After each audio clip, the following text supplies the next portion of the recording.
Residence schools తో మంచి చదువుతో పాటు all round development right age లో రైట్ ఫౌండేషన్ తో రెసిడెన్స్ స్కూల్స్ ఇప్పుడు హైదరాబాద్ అంతటా.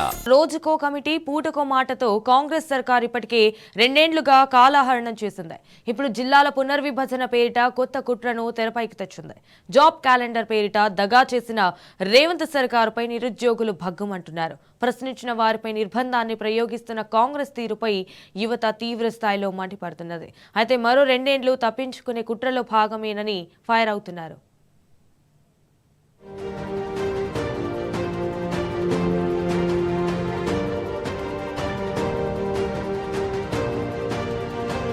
రేవంత్ సర్కారు తలపెట్టిన జిల్లాల పునర్విభజనపై నిరుద్యోగులు ఆందోళన వ్యక్తం చేస్తున్నారు. రెండేళ్లు ఉద్యోగాలు భర్తీ చేయకుండా అనేక అంశాలు సాకులు తెరపైకి తెచ్చిన ప్రభుత్వం ఇప్పుడు 2 లక్షల ఉద్యోగాలకు ఎగనామం పెట్టేందుకు ఈ వ్యవహారాన్ని ముందుకు తెచ్చిందని భగ్గుమంటున్నారు. కాగా జిల్లాల పునర్విభజన కమిషన్కు నివేదిక సమర్పించేందుకు 6 నెలల గడువు ఇస్తామని ప్రభుత్వ వర్గాలు చెప్తున్నాయి. నివేదిక వచ్చాక జిల్లాలతో పాటు జోనల్ విధానం కూడా మారుతుంది. మళ్లీ కొత్త జోనల్ విధానం రూపొందించాలి. కేంద్ర ప్రభుత్వానికి ప్రతిపాదనలు పంపించాలి. అక్కడి నుంచి రాష్ట్రపతికి చేరాలి.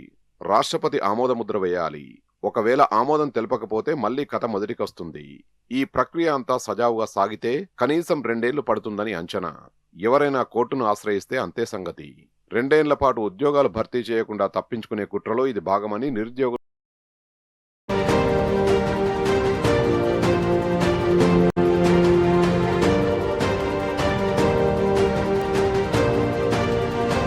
కాంగ్రెస్ సర్కారు కొలువుదీరిన తర్వాత ఉద్యోగ నోటిఫికేషన్ల కోసం తీవ్ర ఒత్తిడి పెరిగింది.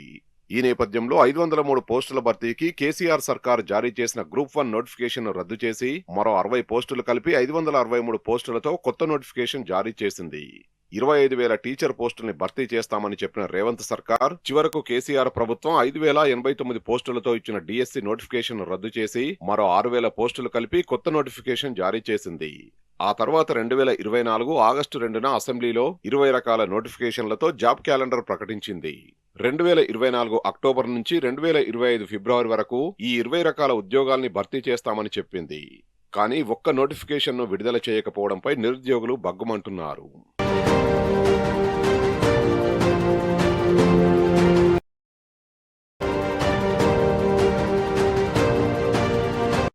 ప్రభుత్వోద్యోగాల భర్తీ విషయంలో కాలయాపన చేయడం రేవంత్ సర్కారుకు అలవాటుగా మారింది. 2024 ఏప్రిల్లో పార్లమెంటు ఎన్నికల నోటిఫికేషన్ వెలువడింది. జూన్ వరకు ఎన్నికల కోడ్ ఉండడంతో ఉద్యోగ నోటిఫికేషన్లు ఇవ్వకుండా తప్పించుకోగలిగింది. ఆ తర్వాత జూబ్లీహిల్స్ ఉప ఎన్నిక రూపంలో 2 నెలలు గడిపింది. వెంటనే డిసెంబర్లో గ్రామ పంచాయతీలో మున్సిపల్ ఎన్నికలు రాబోతున్నాయి. ఆ తర్వాత ఎంపీటీసీ, జెడ్పీటీసీ ఎన్నికలుంటాయి. ఈ విధంగా వరుసగా ఎన్నికల కోడ్ల పేరుతో ఉద్యోగ నోటిఫికేషన్లు ఇవ్వకుండా రేవంత్ సర్కార్ అలక్ష్యం చేస్తున్నదని నిరుద్యోగులు ఆవేదన వ్యక్తం చేస్తున్నారు.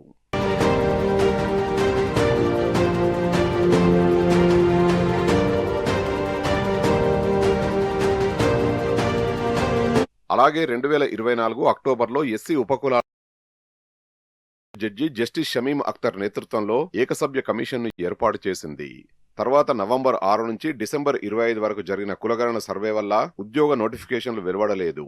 2025 ఏప్రిల్లో టీజీపీఎస్సీ నిర్వహించే గ్రూప్ 1, గ్రూప్ 2, గ్రూప్ 3, గ్రూప్ 4 పరీక్షల సిలబస్ ను సమూలంగా మార్చే కసరత్తు చేపట్టింది. ఉన్నత విద్యామండలి చైర్మన్ ప్రొఫెసర్ వి బాలకృష్ణారెడ్డి నేతృత్వంలో ఉన్నత స్థాయి కమిటీని నియమించింది. కొంతకాలానికి గ్రూప్ 3 పరీక్షను రద్దు చేసి గ్రూప్ 4లో విలీనం చేసే అంశాన్ని తెరపైకి తెచ్చారు. తర్వాత అవుట్సోర్సింగ్, కాంట్రాక్టు ఉద్యోగాల లెక్కలు, ఖాళీల వివరాలు తేల్చేందుకు మాజీ సీఎస్ శాంతికుమారి, ఆర్థిక శాఖ principal secretary Sandeep Kumar Sultania, PRC committee chairperson Shivashankar సభ్యులుగా ఓ కమిటీ వేశారు. కమిటీలతో కాలయాపన తప్ప ఒరిగిందేమీ లేదని ఉద్యోగార్థులు భగ్గుమంటున్నారు.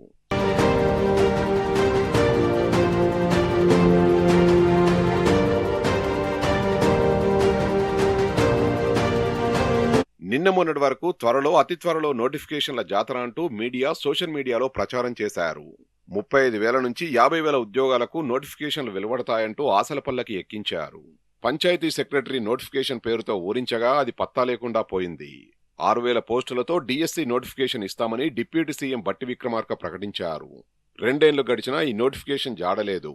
17,000 ఉద్యోగాల జాబ్ క్యాలెండర్ రెడీగా ఉన్నదని, 2026 మార్చిలోపు నోటిఫికేషన్లు ఇస్తామని ఇటీవల మంత్రి పొన్నం ప్రభాకర్ ప్రకటించారు. కాంగ్రెస్ ఎమ్మెల్సీ బల్మూరి వెంకట్ సహా పలువురు నేతలు ప్రకటనలు గుప్పించారు. కానీ నోటిఫికేషన్లు మాత్రం రావడం లేదని నిరుద్యోగులు మండిపడుతున్నారు.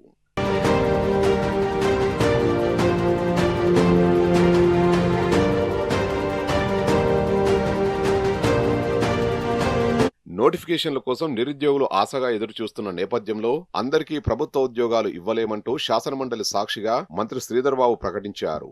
దీంతో కొలువుల కోసం నిరుద్యోగులు పోరుబాట పట్టారు. 4 రోజుల వ్యవధిలో దిల్సుఖ్ నగర్లో నిరుద్యోగులు 2 సార్లు రోడ్డెక్కారు. అశోక్ నగర్, చిక్కడపల్లి ప్రాంతాలు ఆందోళనలు, పోలీసుల మోహరింపులతో యుద్ధభూమిని తలపిస్తున్నాయి. ఉస్మానియా యూనివర్సిటీ ఆర్ట్స్ కాలేజీ దద్దరిల్లింది. చిక్కడపల్లి సిటీ సెంట్రల్ లైబ్రరీలో నిరంతరం నిరుద్యోగుల సమావేశాలు జరుగుతున్నాయి. దీంతో ఈ లైబ్రరీలో సభలు, సమావేశాలు నిర్వహించవద్దని సర్కారు పెద్దలు సర్క్యులర్ జారీ చేశారు.